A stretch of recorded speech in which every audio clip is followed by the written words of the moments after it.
मत्प्रमानुषं कथञ्चिदप्यङ्गमया न बोधा पादारविन्दं न भजन्ति सन्मती गृहान्धकूपे पतितो यथा पशुः। सुखदेव बाबा कहते हैं, राजन लब्धा जनो अत्र मृत्युलोके दुर्लभम जन्म। इस मृत्युलोक में दुर्लभम मानुषम जन्म अत्र, अत्र माने यहाँ मनुष्य का जन्म मिल जाए, ये बहुत दुर्लभ चीज है, दुर्लभ वस्तु है राजन। और कथनचित व्यंगमयत न हो, और कदाचित अगर नर जन्म मिल जाए तो ये प्रयास करना चाहिए कि हम अनग हो जाएं। अनग माने निष्पाप, क्योंकि नरतन पाने की महत्ता यही है। क्योंकि अन्न योनि में, अन्न जन्म में तो निष्पाप हो ही नहीं सकते हैं, क्योंकि वहां पर ये व्यवहार ही नहीं है कि पाप क्या है, पुण्य क्या है, धर्म क्या है, अधर्म क्या है, शुभ क्या है, लाभ क्या है। ये तो सिर्फ मानव तन में ही तो है। पादारविंदम न भजन्ति सन्मती, वो कहते हैं वो बुद्धि सद्बुद्धि नहीं है, वो दुर्बुद्धि है जो पादारविंदम श्री कृष्णार पादारविंदम न भजते, जो श्री ठाकुर के चरणों का भजन नहीं करती है, वो सन्मति नहीं हो सकती है, वो कुबुद्धि है। ग्रहान्धकूपे पतितो यथा पशु, जो इस मृतलोक में नर तन पाकर के भी भगवान का भजन नहीं करते, उनका जन्म उस पशु के समान है जो ग्रहांध कूप में पड़ा हुआ है। उस पशु में और उस नर में किंचित मात्र भी कोई भेद नहीं है।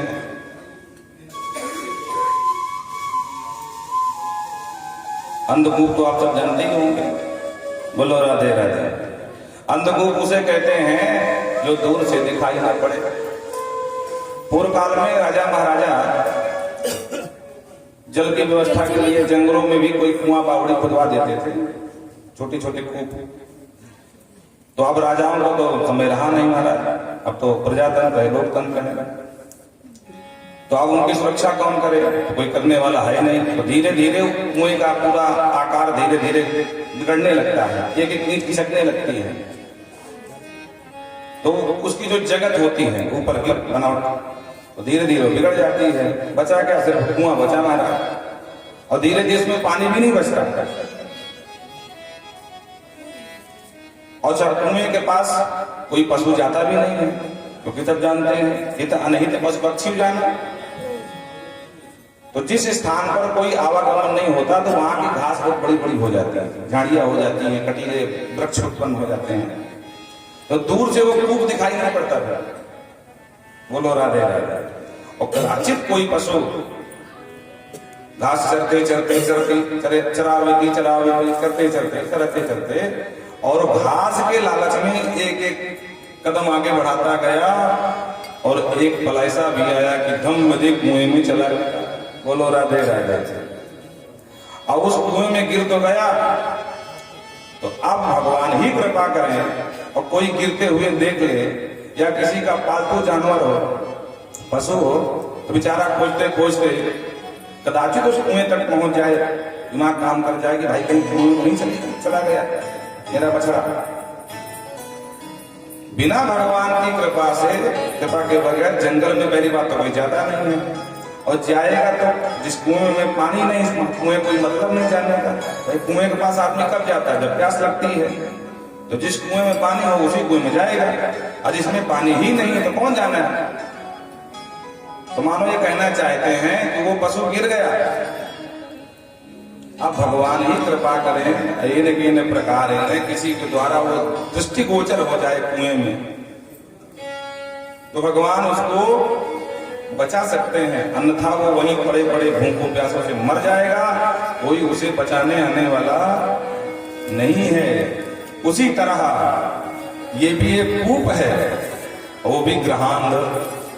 घर गृहस्थी का अंधा कुआं है। बोलो राधे राधे। ग्रहांध कूपम। और यहां इस कुएं में आकर के और हमने सिर्फ घर गृहस्थी का भार ही ढोया और लोग परलोक से मतलब नहीं है। तो बाबा सुखदेव कहते राजन, वो यथा पशु हो, वो दो पैर वाला पशु है जो भगवान का भजन नहीं करता। पादार विन्नम न भजन सन्मति। इसलिए प्रयत्न करना चाहिए कि हम अनग हो जाएं, और जिस दिन हम अनग हो गए तो भैया जन्म मृत्यु का जो चक्र है इससे छुटकारा मिल जाएगा। बड़ा सुंदर उपदेश दिया। कलेवरो विटक्रम भस्म संगीता। राजन, इस कलेवर की 3 संज्ञाएं हैं।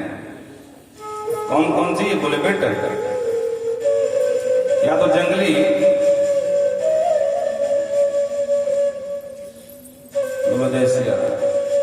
या कोई जंगली जानवर हिंसक खा जाएंगे, और दूसरा कृमि, छोटे छोटे कीड़े खा जाएंगे, और या भस्मीभूत भवता।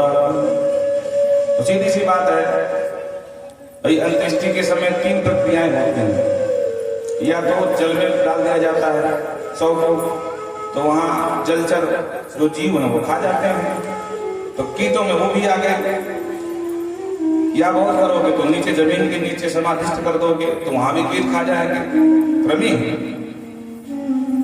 और अगर कदाचित कहीं ऐसी जगह आपका देहांत हो गया जहां कोई नहीं आपके आगे पीछे, तो हिंसक पशु खा जाएंगे, बाघ, शेर, चीता। और अगर ज्यादा कुछ हुआ तो भस्मी भवत, चिताग्नि दे करके, मुखाग्नि दे करके। और आपके इस कलेवर, जिस कलेवर से इतना मोह है, इतना ममता है, इतना चिपके पड़े हो, तो इसकी 3 ही गतियां हैं, चौथी कोई गति नहीं है।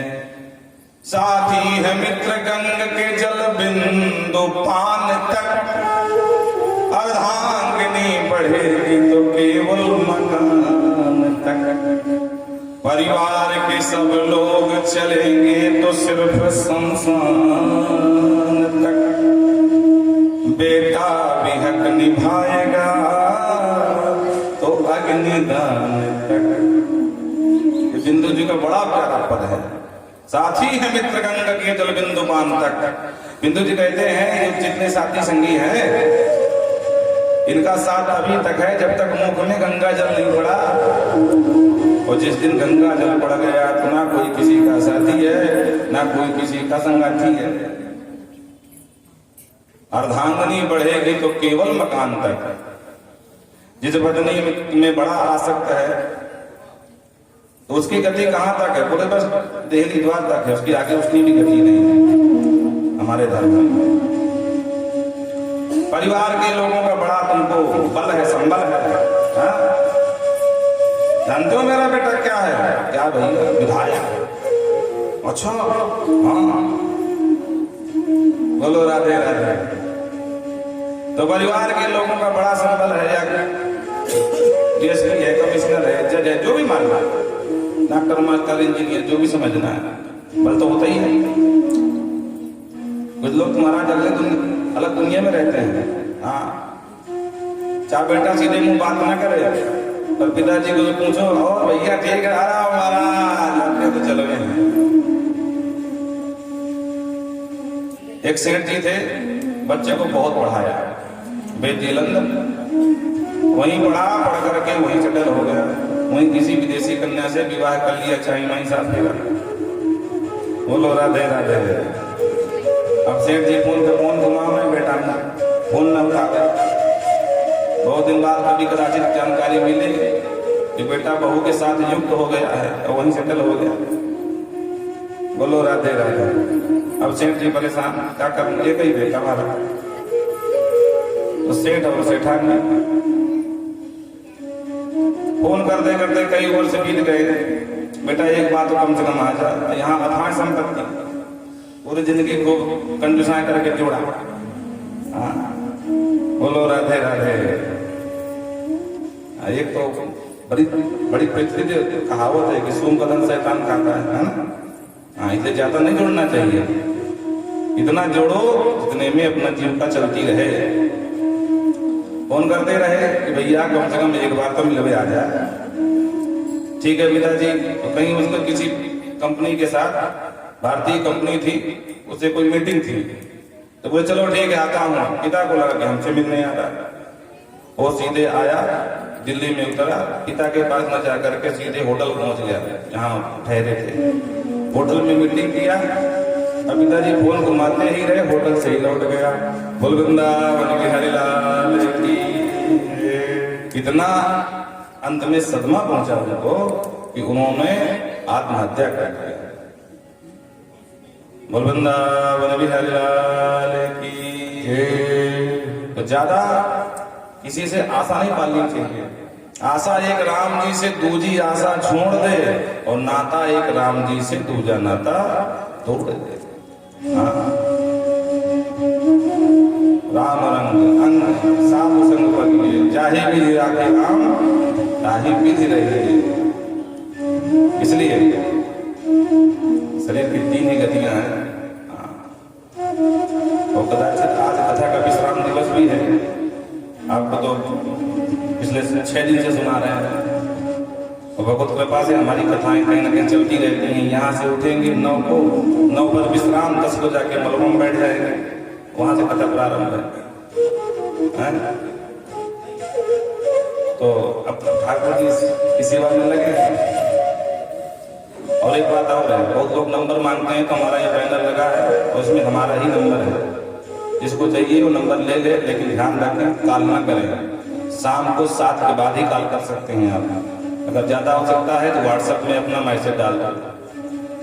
बोलो राधे राधे, क्योंकि कथा में कहाँ बात कर पाएंगे। तो जो भी नंबर ले वो हमसे रात्रि 7 के बाद ही बात कर सकता है, क्योंकि 7 के पहले तक कोई व्यवस्था नहीं है। पराधीन से अपने सुनना ही, हम तो ठाकुर के अधीन है। और दूसरी बात यह है कि हमारी कथा का लाभ तो आप ले ही रहे हो। ऐसा लाभ मिलता रहे तो हमारा यूट्यूब चैनल भी है, हमारे ही नाम से है, अवनीश के त्रिवेदी जी के। तो उसको आप लाइव सब्सक्राइब कर लें, लाइक करके, तो जितने भी कथाएं अपलोड होती हैं वो आपको नवीनीकरण मिलती रहेंगी। तो घर बैठे कथा का लाभ मिलता रहेगा। बोलो राधे राधे, बोल वृंदावन बिहारी लाल की। तो कहने का तात्पर्य है, सुखदेव बाबा कहते राजन, गृहेषु मैथेन सुखेषु योषिताम् क्रीडा मृगः पूरुषैः सनीयते। मतलब कभी कभी इतना अच्छा लगता है। कहते जो गृहेषु मैथेन सुखेषु योषिताम्, योषित माने महिला या पुरुष, गृहस्थी में जो भी है पत्नी के रूप में, वो सिर्फ इस नरक जीवन को मैथुन सुख को ही मानते हैं। बस ये हमारा जन्म मैथुन सुख के लिए हुआ है, यही सबसे उत्तम सुख है। और क्रीड़ा मृगम, तो घरवाली का क्रीड़ा मृग बन जाता है बेचारा। वो कहती सुनो बाजार जाओ, सब्जी घर में नहीं है, तो बेचारा लेकर के झोला, एक झोला इस हाथ में, एक झोला इस हाथ में, महाराज जी। और बेचारा भागा भागा जा रहा भोजपुर, और वहां से लेकर के महाराज करवत नीतम, कर माने गधे के समान, जिसे गधा बाहर ढूंढा। आज तक दुनिया के किसी मालिक ने किसी गधे को बाद में धन्यवाद भी नहीं किया। इनाम की तो बात छोड़ो, वाले भैया तूने बड़ा मेरा काम चलाया है, मेरी गिट्टी ढोया, मेरी मोरन ढोया, मेरे ईटा ढोए, मेरी मिट्टी ढोया, भैया बहुत बहुत धन्यवाद तुझे। अंत में जब गधा किसी काम का नहीं बचता तो मालिक दो डंडे ऊपर से मार के भगा देता है। हाँ, किसी दुनिया के किसी गधे को आज तक धन्यवाद भी नहीं किसी ने दिया होगा। तो हम भी गधे की तरह यहाँ भार ढो रहे हैं। करवते नीतम, गधे की तरह हम भी भाग के चले जा रहे हैं। तो क्रीड़ा मृगम पूरुषैः सनीयते। और जो भगवान आदि पुरुष नारायण इतना नजदीक है, इतना समीप है, उनके दास बन करके हम घरवाले के दास बन जाते हैं। बोलो राधे राधे। अभी वो अपने इशारों पर घूमना चाहते हैं। करोति कर्माणि तपस्नुष्ठितो। राजन कर्म वो करना चाहिए, ये प्रयास करना चाहिए कि भगवान की तपस्या हो सके। निवृत्त होगा तद अपेक्षया ततः। इन भोगों से कभी तृप्ति नहीं होने वाली है, इसलिए जितना हो सके जानकर समझकर भोगों से धीरे धीरे अपनी उपरति कर लेनी चाहिए। बोलो राधे राधे। बचपन से लेकर के आज तक छीना खा के आ रहे हो, नहीं आ रहे, पर कभी छीनों से या रसगुल्ला से या मिठाई से कभी तृप्ति हुई? कभी मधुमक नहीं भाई अब छीना बहुत खा लिया, बस बंद, अब नहीं खाते समय जब तृप्ति हो जाएगी तो भले उपरति हो जाए थोड़ी देर के लिए। हाँ, शमशान बैराग की तरह इस शमशान में गए लेकर के 100 को सारी रामायण गीता कंठ हो गई, और जहां घर आए तो शमशान का बैराग शमशान में छोड़ा। उसी तरह कितने भी भोग भोग लो। यहाँ बड़े बड़े राजा महाराजाओं के किला खंडहर बन गए, राजा महाराजाओं को तो पता नहीं, बाप दादा भी मर गए, नाती पोता भी चले गए, पर कभी किसी की तृप्ति भोगों से नहीं हुई है। इसीलिए मनु जी की तरह हो न विषय भैरा भवन वसत चौथपन हृदय बहुत दुख ला जन्म गयो हरि भजन दिन। वो बहुत बड़ा सौभाग्यशाली है जिसके मन में मनु जी जैसे विचार आ जाए, बहुत बड़ा भाग्यशाली है। इतना तो भोग लिया, और विचार करो 50-55 की उम्र हो गई होगी, है ना, इससे कम तो है नहीं। अगर सुख मिलना होता भोगों से तो अब तक मिल गया होता, जब अब नहीं मिला तो आगे कब मिलने वाला है? बोलो राधे राधे। दुखालयम शाश्वतम। गीता में भगवान कृष्ण कहते हैं जो मृत्यु लोक है ये दुखालय है, दुख का आलय है, दुख का सागर है, और शाश्वतम यहाँ जो आया है उसको दुख भोगना ही पड़ेगा। अरे सामान्य मानव की क्या बात करें, यहाँ भगवान राम तो साक्षात ईश्वर है, ब्रह्म है, वो भी अगर नर बन करके आए तो उनको भी कंटकाकीर्ण मार्ग में चलना पड़ा है? बाहरी लोगों से शरण लेनी पड़ी, मदद मांगनी पड़ी। तो कहने का तात्पर्य है कि यहाँ मानव की बात क्या करें हम? अरे छोड़ो राम जी को, श्याम जी को देखो, आप विचार करके देखो। कभी कभी हम बहुत दुखी हो जाते हैं, अरे भैया बहुत परेशान है महाराज जी, क्या हुआ? अरे क्या बताएं, क्या ना हुआ ये पूछो पहले। एक समस्या हो तो बताओ। महाराज आए दिन हमारे ऊपर संकटों के बादल उमड़ घुमड़ कर आते ही रहते हैं। मुझे तो लगता है मैं आत्महत्या करूं, और कोई मार्ग नहीं। कर्जा इतना सर पर चढ़ गया है कि कर्जदार परेशान कर रहे हैं महाराज, डर से फोन स्विच ऑफ करना पड़ता है। बोलो राधे राधे। ये स्थिति बन जाती है कभी कभी। लेकिन विचार करो, श्याम जी का जन्म हुआ रात्रि 12 बजे। माताएं छोटे बच्चों को कई महीना तक घर से बाहर नहीं निकालती हैं, और वो देव जी को रात 12 बजे, वो भी भादों की अंधियारी रात, बरसते हुए बरसात में, नदी तालाब तब उफान पर भागना पड़ा। 6 दिन की नहीं हुए मौसी जाके जहर पियो में, 10 दिन की नहीं हुए सकट भंजन कड़ा वर्त आकाश प्रकाश केसी की संग जो आया भगवान ने सबको निपटाया, और जब समय मिला तो चैन की बांसुरी बजाया। ये भगवान से सीखो।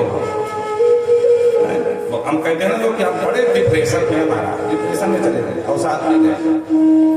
अरे तुम्हारे साथ तो कोई समस्या नहीं है।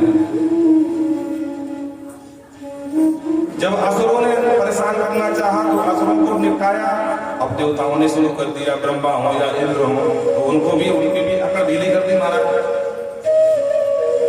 तो हमको श्याम जी के चरित्र से सब सीखना चाहिए।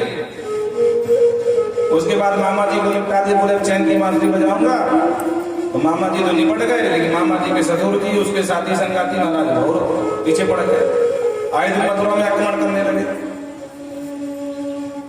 और लड़ते लड़ते पूरा जीवन देखो, श्याम जी कन्हैया का जीवन पूरा लड़ते लड़ते बीता है। बोले चलो एक काम करते हैं, मथुरा को छोड़ ही देते हैं। अब देखो विचार करो, पहले गोकुल छोड़ा, फिर वृंदावन छोड़ा, अब मथुरा भी छोड़ दिए, अंत में द्वारिका बसा दिया। पर क्या द्वारिका में सुख रह पाए? वहां भी नहीं रह पाए। वहां भी दंतवक्र, शिशुपाल आदि जो शत्रु थे वहां भी आक्रमण कर रहे। अंत में शिशुपाल को निपटा दिया पांडवों के राजसूय यज्ञ में। बोले अब शांति मिल जाएगी। तो पौंड्रक नाम का राजा आगे बोले तुम तो मिथ्या भजान तची, मैं हूं वासुदेव, तुम तो मिथ्या हो। तो जाकर के काशीराज से भिड़ना पड़ा। बोले अब थोड़ा शांति मिलेगी। तो तब तक महाभारत का समय आ गया। अर्जुन और दुर्योधन दोनों पहुंच गए। कन्हैया अब युद्ध ही आवश्यक हो गया है और हम अपने अपने पक्ष की सेना जुटा रहे हैं। आप बताओ किसका पक्ष दोगे? तो दुर्योधन को पहले देखा तो भगवान ने कहा मेरी सेना तुम्हें समर्पित। अर्जुन प्रणाम किए। बोले केशव पहले हम आए थे। बोले कोई बात नहीं, वचन तो वचन है। रघुकुल जी सदा चली आई, प्राण जाए तो वचन न जाए। हमने तो वचन दे दिया दुर्योधन को सेना उसकी, हम अकेले बचे थे। लेकिन एक समस्या और, हम शस्त्र हाथ में नहीं लेंगे। अगर तुम कहो तो तुम्हारे साथ में हम हो जाए। अर्जुन ने कहा सरकार बस आप ही की तो हो सकता है। बोलो राधे राधे। अब महाभारत होना सुनिश्चित हो ही गया था और एक नई समस्या सामने आ गई। क्या समस्या आ गई? समस्या आ गई, भगवान जानते हैं कि हम अर्जुन के पक्ष में, और मेरे जो बड़े भैया बलराम जी हैं शेषा अवतार, वो दुर्योधन को बहुत स्नेह करते हैं, गदा की विद्या का दान भी किया है। तो मैं अगर अर्जुन की तरफ रहूंगा तो बड़े भैया दुर्योधन के पक्ष में चले जाएंगे। अब दोनों भाई आपस में टकराए तो युद्ध का कोई परिणाम नहीं निकलेगा। तो आप क्या करें?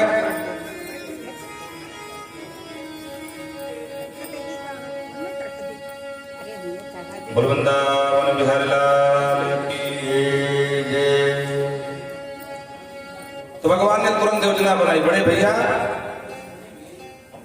आप बहुत दिन हो गए, घर के बड़े बुजुर्गों को कभी कभी तीर्थाटन कर लेना चाहिए, हैं? अब हम तो कहीं जा नहीं सकते क्योंकि हम तो बंधे हैं सुरक्षा की दृष्टि से, शत्रुओं का आक्रमण कब हो जाए। आप बड़े घर के पुरखा हो, मुखिया हो, आप जाओ। ठीक है लाला, तो गए तो भाई जाओ। तो महाराज सीधे पहुंचे हरिद्वार। बड़े ध्यान से सुनना, कथाएं खूब मिल जाएंगी, टीवी मिल जाएगी, लेकिन जो सार तत्व है वो समझ लीजिए पहले। तो सीधे पहुंचे महाराज शुक्रताल, जहां 88,000 ऋषि कथा सुन रहे थे।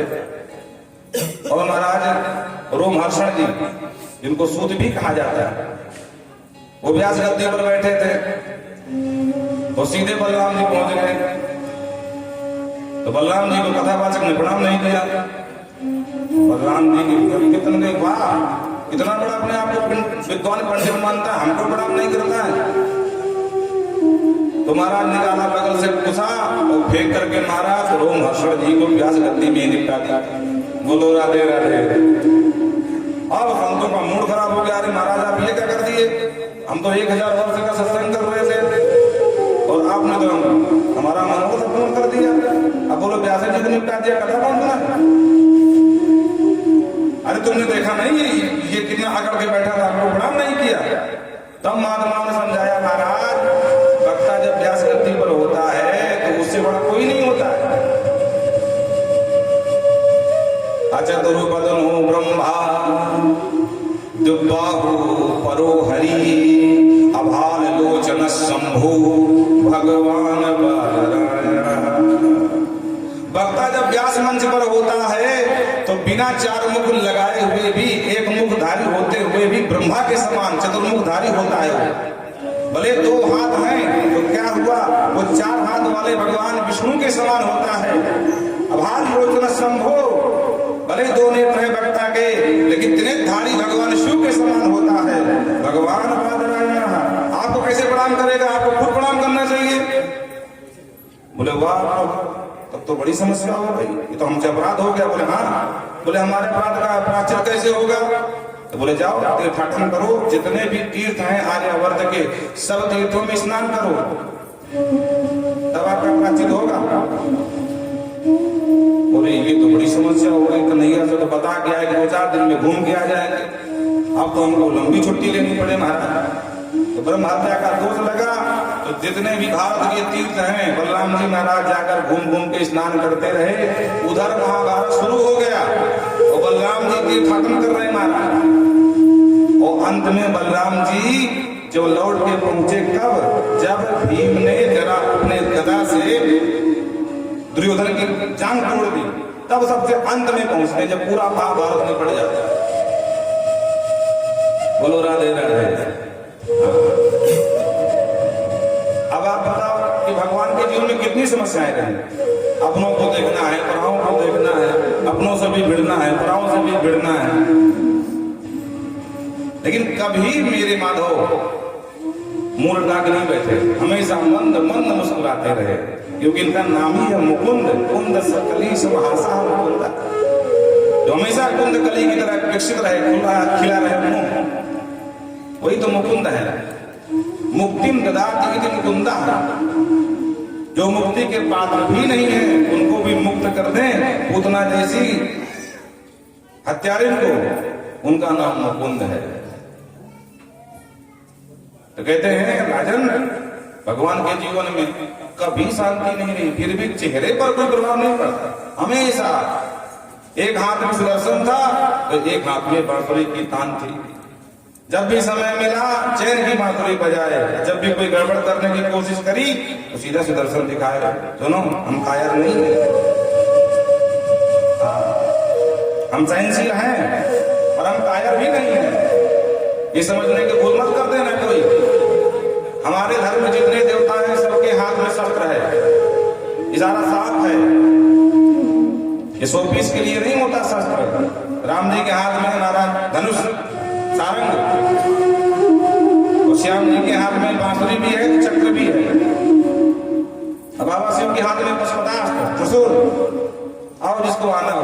अरे छोड़ो ये तो पुरुष वर्ग है, हमारी दुर्गा मैया जो ममता में कहलाती है, इनके भी हाथ में खड़ग है, खड़गम चक्र गदे चाप परिहम झूलम भुजंडीम सिरा शंखम संधयतिम प्रस्तरणाम सर्वांग भूषा। ध्यान में स्तुति की जाती है, खड़ग लेकर के बड़े बड़े असुरों को, चाहे रक्त बीज हो चाहे महिषासुर हो, सबका ठिकाने लगा है। हमारा सिद्धांत रहा है कि हम शांति प्रिय हैं, हम सहिष्णु हैं, लेकिन हम कायर नहीं हैं। हमने कभी किसी की जमीन पर कब्जा नहीं किया है। वो अलग बात है कि हमारी सहनशीलता को लोगों ने कायरता समझ लिया और हमारे ही देश के कई खंड हो गए। अफगानिस्तान भी भारत का हिस्सा था, पाकिस्तान भी था, बांग्ला भी था, बर्मा थी, सब थे भारत का हिस्सा, लेकिन हमारी शांत प्रियता ने हमारे हाथ पैर कटवा दिए। वृंदावन बिहारी लाल की जय। तो कहने का तात्पर्य है कि हम शांति प्रिय हैं पर हम कायर नहीं हैं। भगवान शिव को खुद के ससुर जी ने 1000 गाली दिया, शिव जी बिल्कुल सुनते रहे, शांत, कोई बात नहीं, अपने भाई ससुर जी तुम्हें गाली देने दो। और वैसे भी ससुराल की गाली सबको सुनने पड़े महाराज। हाँ, कुछ लोग शादी में सुने, कुछ शादी के बाद हम सुन रहे हैं, कौन सी नई बात है। 1000 गाली सुन ली, श्राप भी ले लिया, पर प्रतिकार नहीं किया। कब तक? जब तक उनका उनसे संबंध रहा, तब तक। और जब जाना कि सती ने देह त्याग कर दिया, तो आज भगवान शिव ने दिखा दिया अपना विकराल स्वरूप कि देखो हम कायर नहीं हैं, हम तुम्हारा सम्मान करते रहे कि तुम हमारे ससुर जी हो। अब जब तुम्हारी बेटी ही नहीं रही तो ना हम तुम्हारे दामाद और ना अब आप हमारे ससुर, अब तुम्हारा हमारा सामना हो।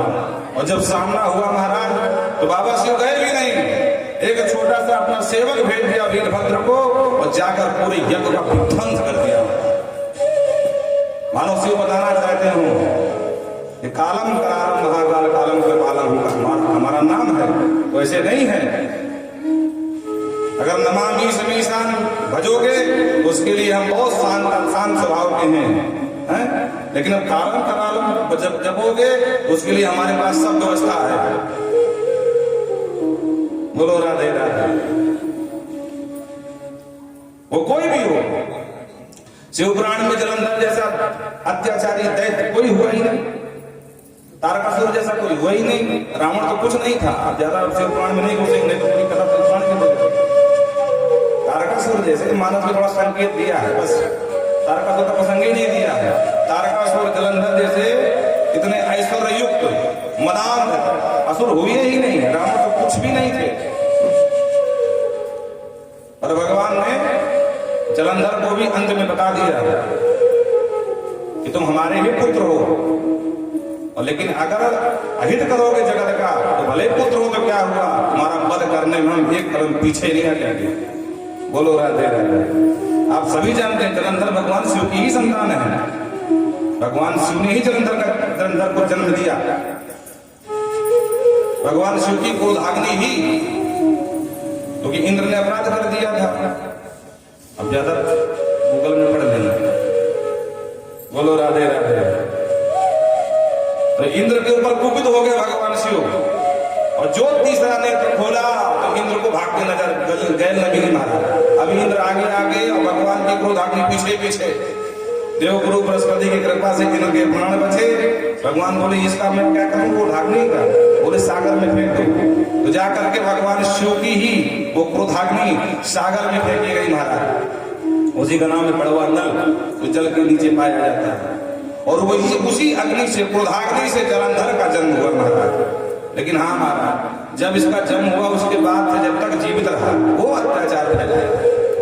देवताओं को तो लोहे की चरण से बुआ दिया था जलंधर ने।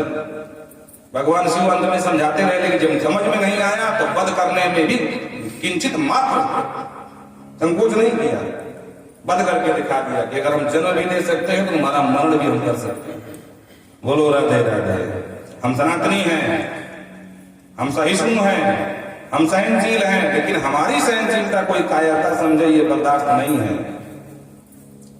जब तक हम सफेद कबूतर उड़ाते रहे तो लोग हमको आंख दिखाते रहे, और जब घुस के मारना शुरू कर दिया तो सबकी अकल ठिकाने आ गई। बोलो राधे राधे। चढ़े साठ कम समाचरे, बात बात में घुड़की धमकी देते रहे। हमारे पास आइटम बम, जैसे हमने दीपावली में खजाने बना रखा हो, और एक बार घुस करके जाकर के ऊपर से हनुमान जी की तरह उड़ के गए, एक बार नीचे से थल सेना, एक बार वायु सेना। सारे विरोधी सावधान हो गए कि हम भाई भारत, वो भारत नहीं रहा। बोलो राधे राधे। हाँ, तो हम आर्यवर्त। बोल वृंदावन बिहारी लाल की। आइए प्रसंग में चलते हैं, नहीं तो ज्यादा भटक जाएंगे।